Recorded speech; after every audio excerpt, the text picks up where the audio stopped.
Komisi Pemberantasan Korupsi KPK melakukan operasi senyap dan operasi tangkap tangan di wilayah hukum Sidoarjo jelang hari jadinya ke-165. Lantas operasi yang dilakukan itu murni atau ada aroma politik di dalamnya? Simak selengkapnya dalam sorot berikut ini.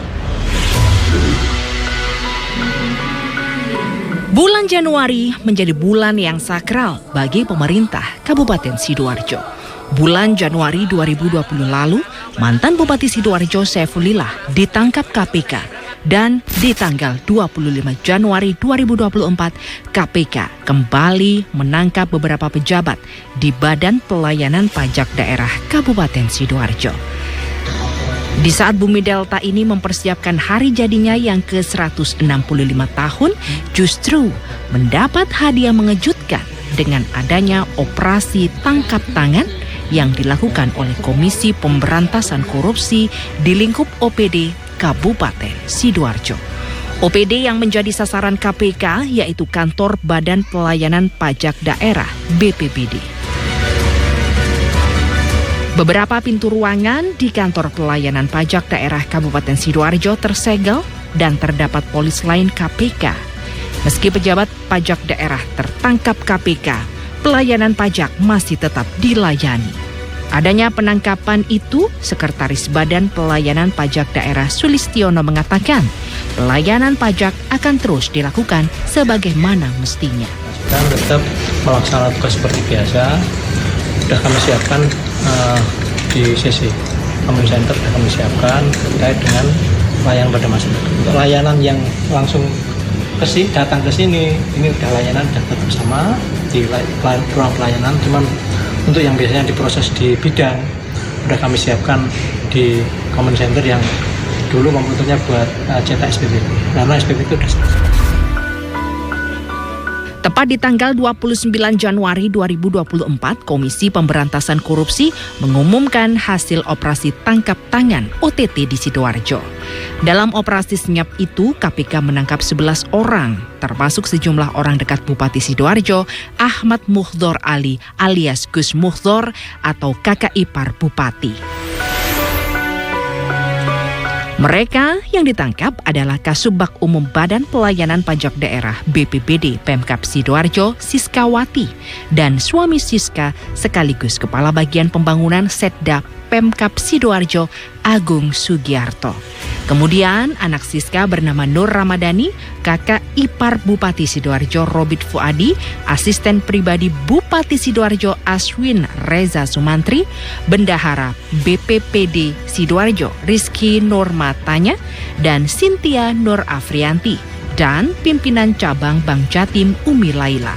Selanjutnya, bendahara BPPD Sidoarjo Heri Sumaiko, fungsional BPPD Sidoarjo Rahma Fitri, dan Kepala Bidang BPPD Sidoarjo Tolib.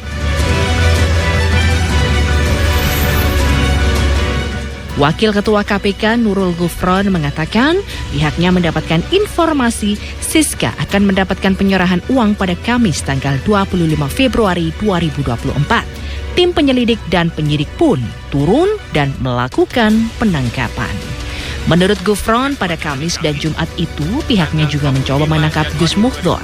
Namun, ia menyebut petugas KPK di lapangan tidak berhasil menemukan politikus PKB itu.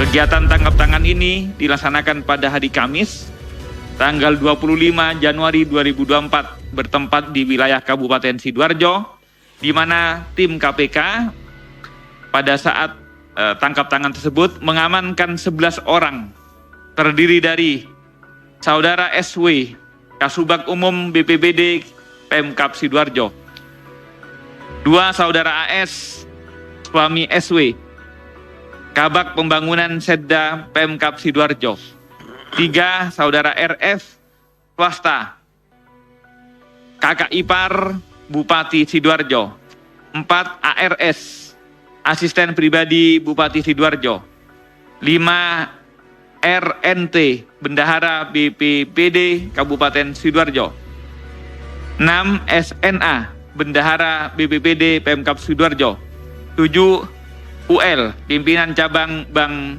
Jatim, 8 HS, bendahara BPPD Pemkab Sidoarjo, 9 RF fungsional BPPD Pemkab Sidoarjo, TL, Kepala BPPD Pemkab Sidoarjo, dan ke-11 NR, anak dari SW.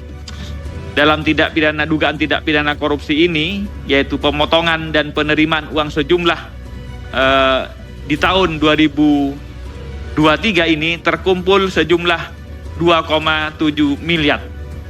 Dan diduga kejadian ini bukan hanya tahun 2023, juga di tahun 2022, 2021 juga begitu. Pada tangkap tangan ini yang diamankan sekitar 69 juta dari 2,7 ini yang cash 69,9 juta. Kemudian para pihak yang diamankan berikut barang buktinya dibawa ke Jakarta ke gedung KPK. Atas laporan dan pengaduan masyarakat tersebut, maka KPK kemudian melakukan tindakan proses-proses penyidikan sebagaimana Anda telah ketahui bersama. Gufron dalam konferensi pers di Gedung Merah Putih KPK, Jakarta Selatan menetapkan 1 tersangka. Setelah ditangkap, 11 orang itu dibawa ke Jakarta untuk menjalani pemeriksaan. Setelah itu, KPK pun menggelar ekspos yang diikuti tim penyelidik, penyidik, jaksa, direktur penyelidikan, deputi penindakan dan eksekusi, serta pimpinan. Dari ekspos tersebut, KPK hanya menetapkan 1 orang sebagai tersangka, yakni Siska. Hal ini dilakukan atas dasar kecukupan alat bukti, ditingkatkan lagi ke tahap penyidikan dengan menetapkan dan mengumumkan tersangka Siskawati. KPK menduga Siska dalam kedudukannya sebagai Kasubag Umum dan Kepegawaian BPPD Sidoarjo memotong secara sepihak uang insentif para aparatur sipil negara atau ASN. Insentif tersebut merupakan hak ASN yang bertugas di BPPD setelah berhasil mengumpulkan pajak senilai 1,3 triliun pada tahun 2023. Jumlah uang yang dipotong sekitar 10-30%, bergantung pada besaran setiap insentif. Sepanjang tahun 2023, Siska berhasil mengumpulkan uang 2,7 miliar dari hasil memotong insentif.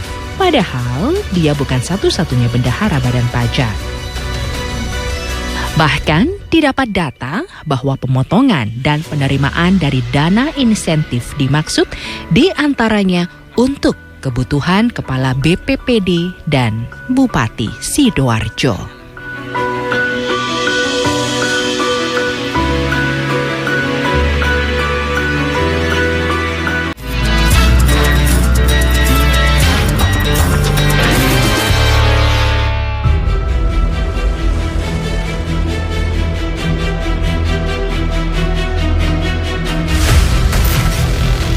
Setelah diumumkan sebagai tersangka, Siska kemudian ditahan selama 20 hari pertama di rumah tahanan KPK mulai 26 Januari sampai 14 Februari 2024 mendatang.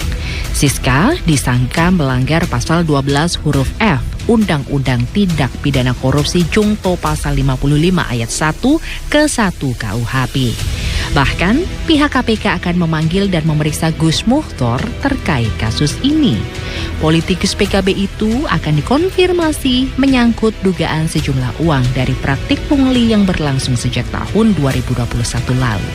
KPK sejauh ini belum menetapkan Gus Muhtar sebagai tersangka karena menjerat pihak yang terjaring OTT terlebih dahulu. KPK akan melakukan prosedur hukum yaitu pemanggilan kepada yang bersangkutan sesuai proses penyidikan. Gufron juga membantah terdapat pihak di internal KPK yang ingin meloloskan Gus Muhtar dari jerat hukum. Menurut dia, sejak ekspos pertama, semua forum menyepakati perkara OTT itu naik ke tahap penyidikan. Pihaknya juga mengakui ekspos berlangsung alot dan memperdebatkan apakah perkara itu akan dilimpahkan ke aparat hukum lain. Alasannya karena jumlahnya yang dinilai kecil. Namun, suasana panas dan menegangkan terlihat saat hari jadi Kabupaten Sidoarjo ke-165 pada tanggal 31 Januari 2024.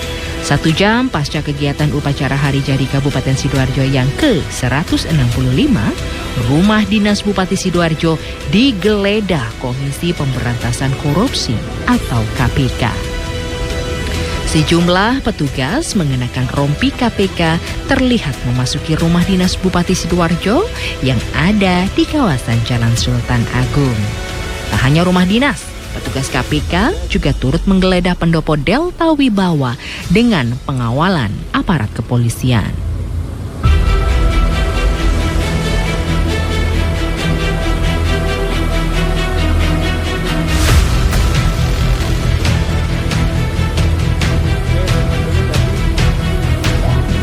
Intinya satu, bahwa atas nama pribadi pemerintah kabupaten menghormati jalannya proses penegakan hukum yang ada. Bupati beserta semua jajaran menghormati proses hukum yang berjalan dan kita dengan tangan terbuka menyambut itu sebagai bentuk perbaikan bagi Kabupaten Sidoarjo.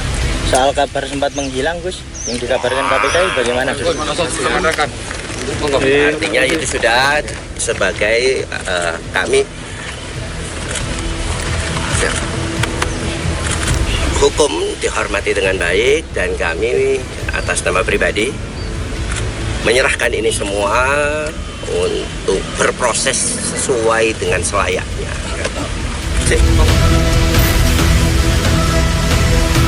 Menanggapi OTT di kalangan pemerintah Kabupaten Sidoarjo, kali ini Bupati Sidoarjo Ahmad Mukhtar Ali menyatakan menghormati dan menyerahkan semua proses hukum yang tengah dilakukan oleh Komisi Pemberantasan Korupsi.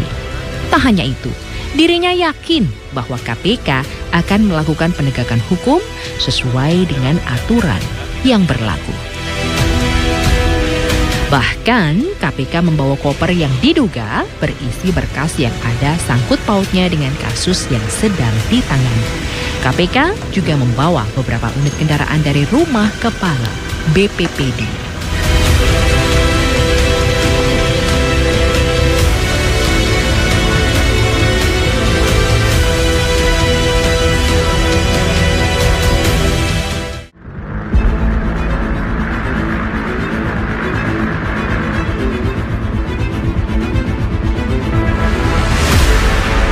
Perkara dugaan korupsi pemotongan insentif Japung, jasa pungut pajak ASN, Badan Pelayanan Pajak Daerah Kabupaten Sidoarjo oleh KPK juga ditanggapi oleh pengamat hukum Muhammad Soleh. KPK tidak ada alasan menetapkan Bupati Sidoarjo Ahmad Mukhtar sebagai tersangka karena sudah jelas pengakuan tersangka bahwa hasil pemotongan insentif jasa pungut pegawai diperuntukkan Bupati dan Kepala BPPD Sidoarjo. Dalam kasus OTT KPK di Sidoarjo, tidak ada alasan bagi KPK untuk tidak melakukan penangkapan terhadap Bupati. Kenapa? Karena dari pegawai Siskawati ini, pegawai BPPD sudah menjelaskan bahwa pungutan-pungutan dari pajak insentif ini diperuntukkan kepada Bupati dan sudah menyetor sekitar 2,7 miliar selama periode tahun 2023. Terus nunggu apa lagi KPK? Kalau memang dia lari dipanggil pun tidak hadir, ya harus dikeluarkan daftar pencarian orang. Bagi saya ini kepentingannya adalah supaya birokrasi ini benar-benar bersih, uang negara bisa diselamatkan, bukan dipakai bancaan model-model seperti kasus di Sidoarjo. Hal serupa juga diungkapkan Dimas Yemahura, warga Sidoarjo yang juga aktivis. Pihaknya sangat mendukung upaya KPK dalam mengusut tuntas kasus yang saat ini bergulir di Pemkab Sidoarjo. Namun pihaknya berharap KPK cukup punya keberanian dalam pengusutan tuntas kasus ini. Saya sebagai warga Sidoarjo khususnya, dan juga orang yang aktif dan terlibat dalam proses mengawal pemerintahan yang ada di Sidoarjo, dan kebetulan saya juga seorang profesional di bidang hukum, melihat dinamika yang ada dengan adanya OTT KPK yang berdekatan dengan hari jadi Sidoarjo ini, menurut saya menjadi kado yang sangat menyakitkan bagi pemerintahan Kabupaten Sidoarjo tentunya, dan juga menyakitkan bagi masyarakat Sidoarjo yang kita tahu bertubi-tubi mulai dari bupati sebelumnya, kemudian bupati sebelumnya lagi, semuanya hampir terjerat dengan tindak pidana korupsi. Bahkan di bupati yang sebelumnya tindak pidana korupsinya juga terkena sampai 2 kali. Ini sangat menyakitkan, dan ini menunjukkan bahwasanya kesadaran tentang pemerintahan yang bersih, jujur, dan memihak kepada rakyat ini ternyata di tengah gencarnya pembangunan yang ada di Sidoarjo ternyata itu belum terwujud dengan baik. Itu menurut saya.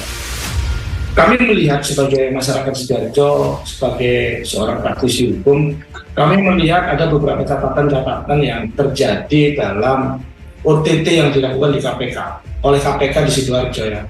Ini juga sangat ironis, karena setelah kita ikuti bersama kasusnya, ternyata kasus ini tuh bergulir sejak tahun 2021, di mana kita tahu Sidoarjo pada tahun 2021, tepatnya di tanggal 22 Januari 2021, kita punya harapan baru, seorang pemimpin muda, seorang santri yang kita harapkan bisa menjadi pionir tentang kemajuan dan pemerintahan yang bersih yang ada di Sidoarjo.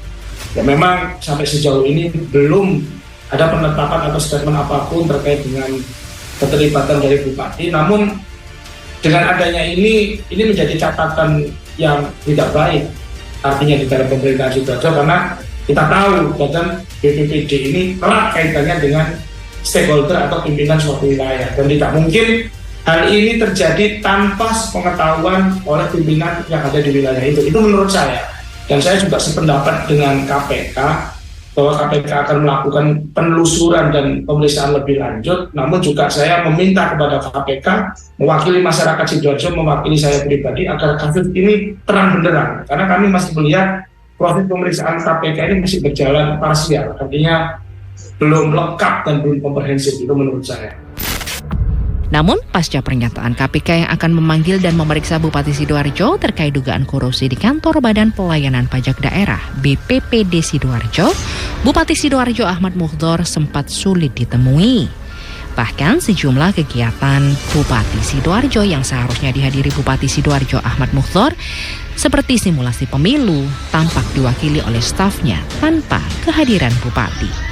Kondisi ini diduga dampak dari adanya pernyataan KPK yang menyatakan akan memanggil dan memeriksa Bupati Sidoarjo Ahmad Mukhdor terkait dugaan korupsi yang terjadi di kantor Badan Pelayanan Pajak Daerah BPPD Sidoarjo.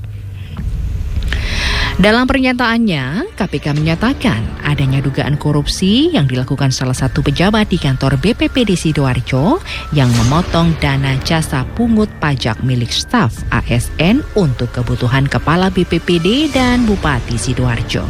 Untuk menindaklanjuti dugaan kasus korupsi itu, KPK akan memanggil dan memeriksa Bupati Sidoarjo Ahmad Mukhdor.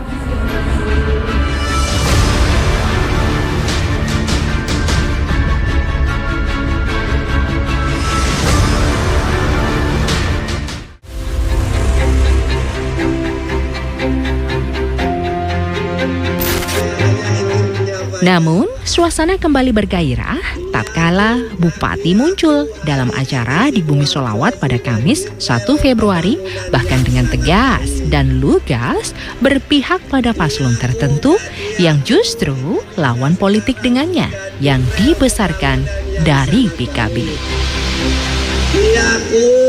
Diaku Jawa Timur hari ini juga di rel pembangunan yang baik. Maka yang pertama yang bisa kami sampaikan adalah isu kontinuitas pembangunan menjadi penting hari ini. Kalau Pak Jokowi sudah berhasil, maka otomatis harus dilanjutkan pembangunannya. Yang bisa melanjutkan, yang merepresentasikan, yang menggambarkan Pak Jokowi hari ini adalah Pak Pra.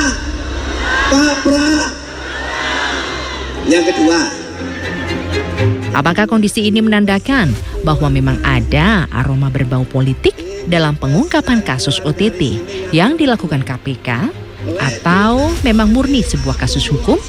Tinggal bagaimana KPK menindaklanjuti kasus ini. Apakah ini karena adanya suatu warna dukungan kepada pihak tertentu atau warna tertentu? Saya pikir bisa saja itu juga salah satu aspek yang dikait-kaitkan jika memang itu ingin dikait-kaitkan.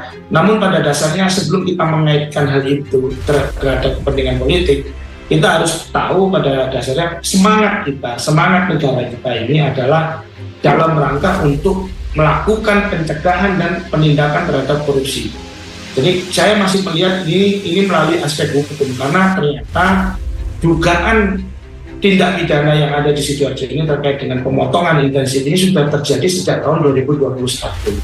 Yang artinya apakah ini erat kaitannya dengan politik atau tidak? Ya mungkin KPK memiliki bukti yang cukup kuat, KPK memiliki keberanian yang cukup kuat untuk melaksanakan penindakan tersebut di saat ini. Itu menurut saya. Memikirkan bagaimana Sidoarjo yang bersih itu membuat korupsi. Siapapun orangnya. Namun masyarakat Sidoarjo terus menggaungkan pengusutan kasus ini dengan menggelar unjuk rasa. Mereka menginginkan adanya upaya penegakan hukum dalam kasus tangkap tangan di BPPD.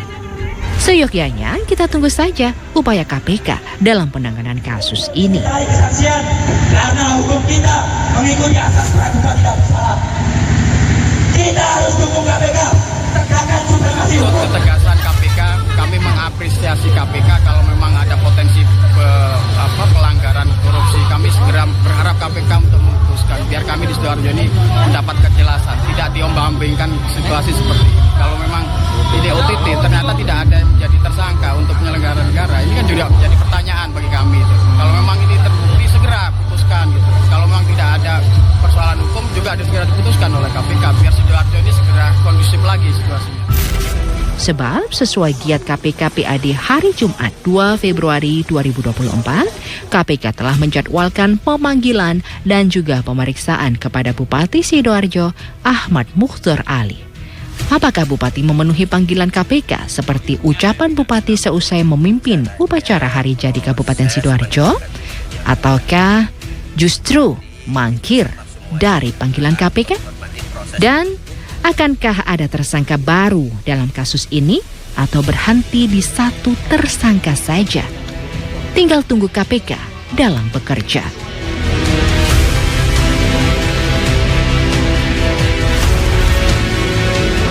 Semoga KPK menuntaskan kasus yang tengah bergulir di wilayah hukum Sidoarjo tanpa ada intervensi politik di dalamnya.